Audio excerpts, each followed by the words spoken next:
Ingin bertanya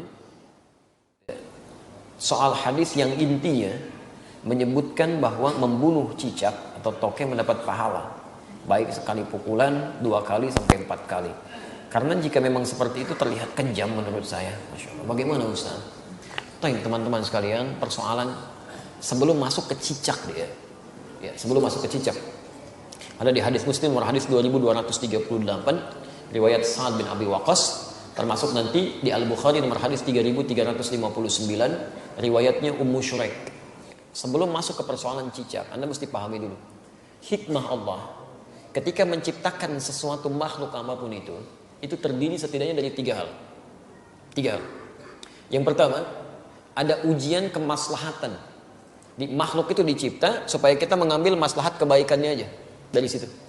Seperti saat Allah menciptakan lebah misalnya. Allah ciptakan lebah, ya. Ketika diciptakan kan buat supaya kita ngambil madunya kan. Madunya ambil, Masya Allah, antum gak pernah persoalkan lebahnya. Diambil manfaatnya, dari madunya, dari sengatannya untuk obat dan sebagainya. Di hewan ini, ketika diciptakan oleh Allah Subhanahu wa Ta'ala, memang penciptaannya adalah ujian maslahat untuk kita, supaya kita mendapatkan maslahat dari situ. Setiap antum ambil, niat karena Allah, ada pahala di situ. Dan lebah menunaikan tugasnya sesuai dengan izin Allah Subhanahu wa Ta'ala dan perintahnya. Kedua, ada sebagian yang diciptakan oleh Allah Subhanahu wa Ta'ala sebagai ujian yang menghadirkan madarat di situ, supaya kita mengetahui ada keburukan yang harus kita hindari. Ada keburukan yang harus kita hindari. Misal, nyamuk diciptakan oleh Allah Subhanahu wa Ta'ala. Ketika diciptakan oleh Allah, mohon maaf, untuk menunjukkan bahwa ada lingkungan yang kotor di situ, yang tidak bagus. Ada penyakit yang harus dihindari. Makanya ketika dia ditunjukkan oleh Allah, dia muncul fitrahnya, dia memang mesti, misal dieksekusi, dibunuh kan. Kenapa dia mesti dibunuh? Karena di lingkungan itu ada yang kotor, plus dia pun membawa kotoran yang mungkin bisa berpindah satu dengan yang lainnya.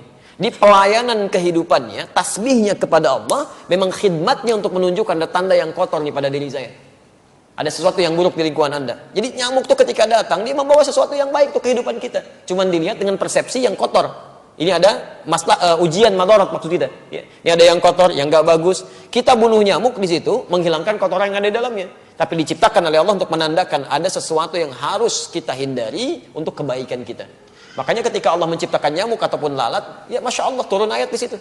Quran surah kedua Al-Baqarah ayat 26. Posisi paling kanan, dari tengah sampai dengan ke bawah. Innallaha la yastahi ayyadriba mathalan ma ba'udatan fama fawqaha. Allah itu enggak pernah punya rasa malu. Kalaupun harus membuat perumpamaan dengan menciptakan nyamuk, karena di balik itu pasti ada kebaikan maslahat untuk kita.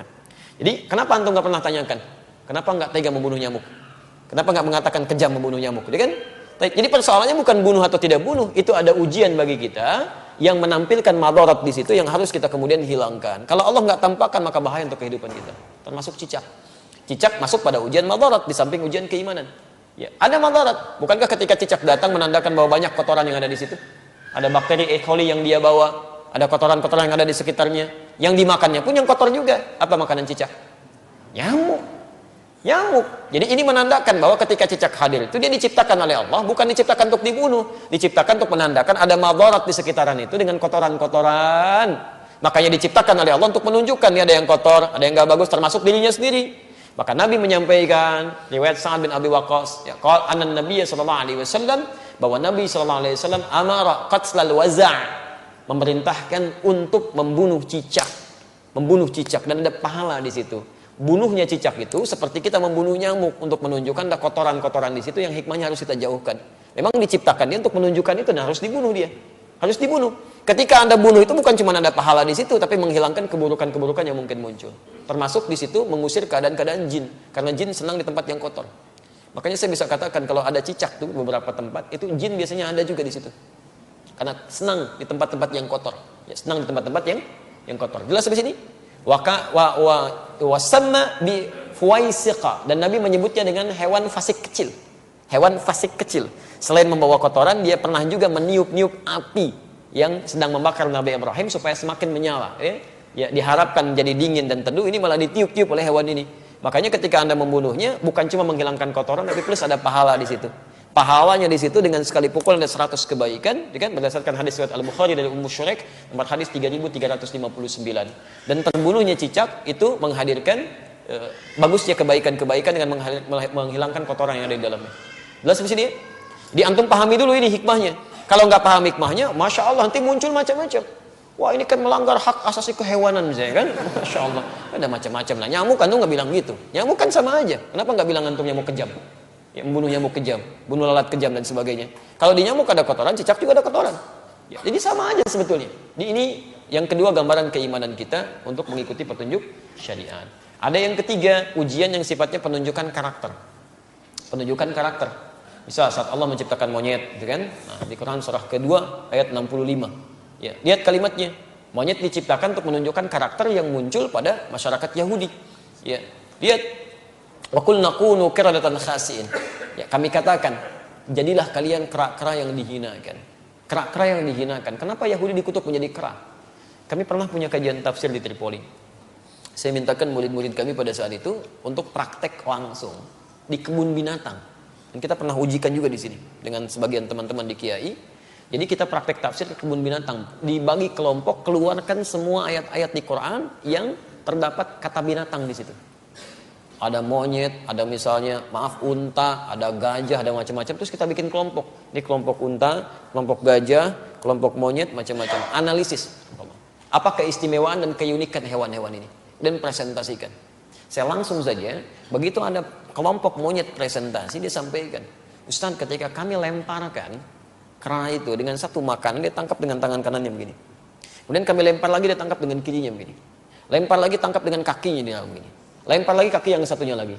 Begitu ada kawanan lain masuk ke situ, dia akan usir, nggak boleh. Tapi kalau dia sudah nggak suka dengan makanan dia akan datang ke tempat yang lain, dia obrak-abrik tempat itu tuh. Mirip kejadian dengan yang sekarang itu. Ya, dia ambil ini, ambil itu, monopoli ini, monopoli itu, bikin orang lain bangkrut macam-macam dan sebagainya. Begitu sudah nggak suka masuk ke satu tempat, yang di situ suruh keluar semua. Sama kan, menunjukkan karakter. Ya, menunjukkan satu karakter. Makanya ketika antum keluarkan di Quran tuh nggak mungkin, nggak ada yang kosong dari faidah. Pasti ada kebaikan-kebaikan yang mungkin bisa kita dapatkan. Ya, sama semua yang di laut, yang di atas itu semua bertasbih pada Allah Subhanahu Wa Taala. Hewan yang di darat, hewan yang di laut, ikan. Sebutkan jenis-jenis ikan, ya kan? Masya Allah, ikannya banyak tuh. Antum bisa sebutkan sekali. Kenapa antum senyum? Macam-macam ya. Aneh-aneh aja. Jangan ingat yang nggak betul lah ya. Kasihan anak itu. Namanya Ahsan. Orang Semarang itu punya masalah dia ya, punya masalah di lisannya. Jangan dicela, kasihan. Ya, punya masalah di lisannya, kita harus doakan pada Allah Subhanahu Wa Taala. Dan kalau menemukan kesalahan dalam sesuatu hal, untuk anak khususnya dalam pendidikan di Quran, di Sunnah, itu jangan minta diulang. Jelaskan kesalahannya. Man ra'a minkum munkaran falyughayyir bi yadihi aw bi lisani. Jadi kalau anak salah misalnya, coba sebutkan jenis-jenis nama ikan, ikan paus. Bukan ya, itu bukan paus. Kalau kamu sebutkan paus, itu tuh paus tuh paus, ya kan? Ikan tuh harusnya paus. Paus, seketika sampaikan, bukan paus ya, paus. Maka dia mulai berkata, oh iya, paus. Langsung benarkan. Ya jangan minta diulang. Ulangi. Balik. Kita tidak berbicara yang lain ya. Ini dalam konteks kini tidak terkait dengan masalah-masalah yang muncul ya. Antum jangan pancing-pancing pertanyaan yang membuat resah nanti. Besok-besoknya jadi tersangkal ya kan. Semoga Allah rahmati kita semua. Baik.